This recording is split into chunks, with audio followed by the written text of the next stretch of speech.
Good morning, everyone, and a happy St. Patrick's to all. Today is a day of joy as we remember the conversion of one of the most intrepid witnesses of the gospel throughout time. A Roman citizen born in Britain grew up unrelated to the faith, enslaved, an epic journey, motivated by a dream that led him to his conversion, freed from slavery, living in Britain, studying in Gaul, becoming a bishop and returning to the place where he was enslaved among the pagans. With great zeal and passion, he began to preach and give witness to the power of Christ. It's wonderful that we are celebrating the feast of Joe Patty later this evening because we celebrate two men in the history of salvation, in St. Patrick and St. Joseph, that were moved and motivated by dreams. St. Patrick, his first festival and parade and procession, do you know where that took place in the world? Very good, very good. 1601, right here in these United States, and we have a heartbeat of faith right here in St. Augustine because we have celebrated well, and it's our responsibility to do so, given the Catholic heritage that we have. And how fitting that we would celebrate with passion ourselves.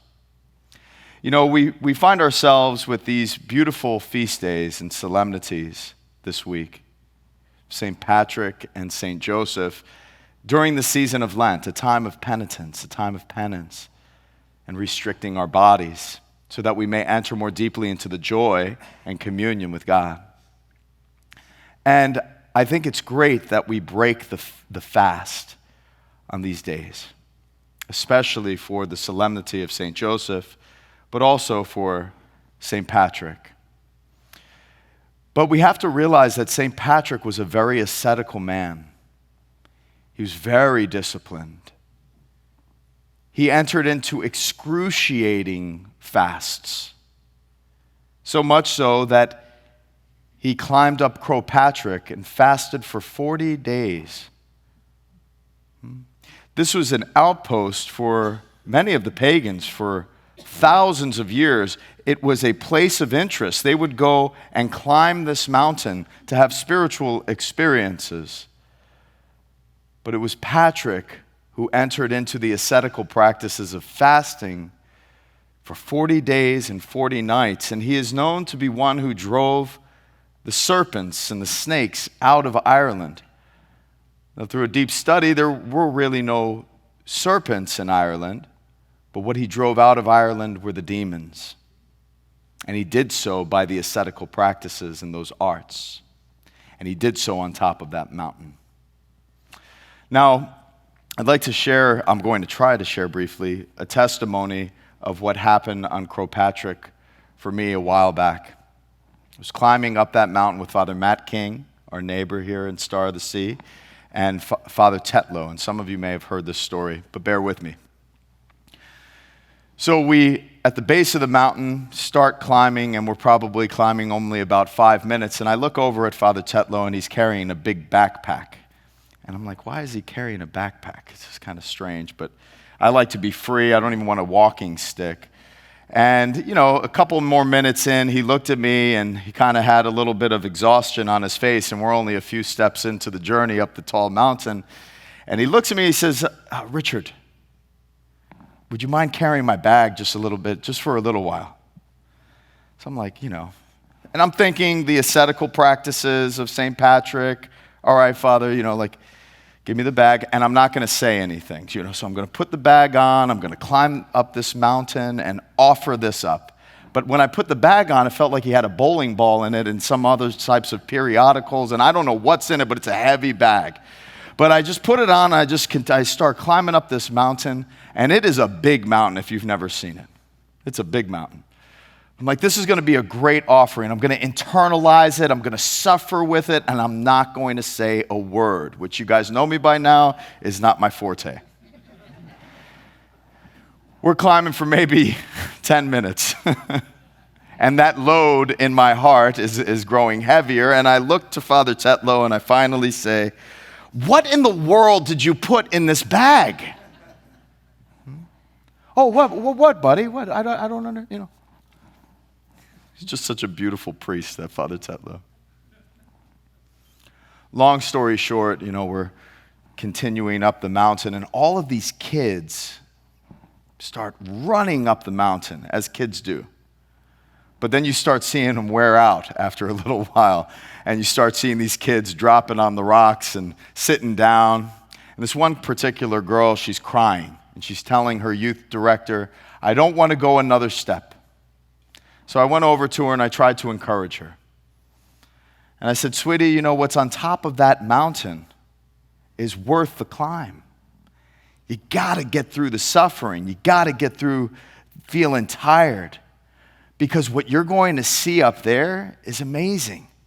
She looked at me, she says, I could see that on Google Earth. I said, you're right, you could see pictures from up there, but in all reality, what you would really see up there is a glimpse of beauty. And the only way to see true beauty is to suffer for it. So if you suffer for it and you get to the peak of that mountain, I promise you, your life will change forever. And you'll see something new. She looked at me. I put my hand on her head, smacked her a couple times. And I continued up the mountain. We get to the hardest part of the mountain. And now I've been carrying the bag for a long time. I've probably said a few expressions to Father Tetlow along the way. And we get to the hardest part, and it's all loose shale. And the trajectory of the climb, the inclination goes through the roof, and every step you're stepping on loose shale, and you slide back, and you take another step. So I turned to the young buck, Father Matt King. I said, all right, Father Matt, it's your turn to carry the bag now. So I gave it to him. We climb up to the peak. We have this beautiful moment. And truly, you feel the immersive power of God on top of that mountain. You feel the fruits of St. Patrick fasting for 40 days and 40 nights. And the church that they built up there is absolutely breathtaking. But beyond that experience of beauty of a structural church, you can see the very lengths of sight. And that day was beautiful. The sun was shining through the clouds. It wasn't raining. And I went off by myself to look out over the hills and the valleys, and my lungs began to fill with the purest air and inspiration. And as I started scanning the vista, I turned and I saw that little girl. And she was turning at the same time, and we caught eyes. And her eyes, as she met mine, began to well up with tears. And she shook her head, affirming that the climb, the suffering, the journey, the pain was worth it. Because at journey's end, the vision of beauty can only be given to those who are willing to discipline themselves along the way. Then right after this very silent and beautiful moment, she began to take selfies with her girlfriends and laughed and smiled, as a young girl should, trying to capture a moment that would be in the soul with a photograph.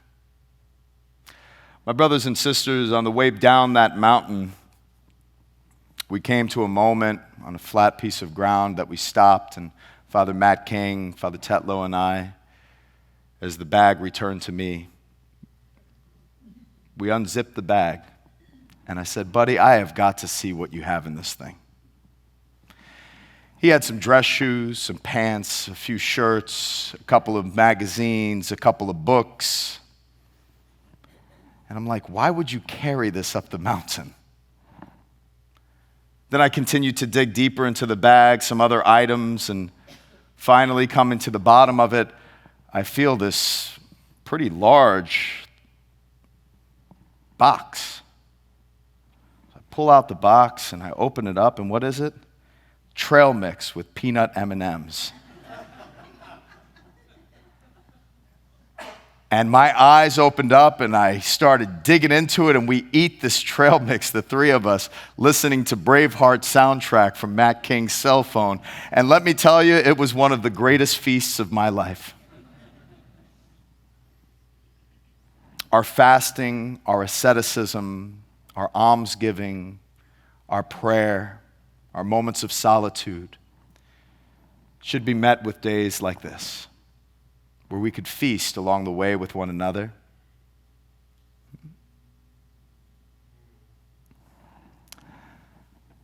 Have deep fellowship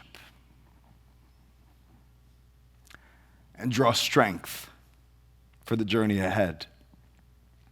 Because these momentary climbs up an earthly mountain or a pilgrimage should give us strength to realize the very pilgrimage that we are on in this life. Sometimes life gets very hard. But continue the climb, because at journey's end, the vista that awaits you is the eternal splendor of God. And that beauty will be yours to behold forever.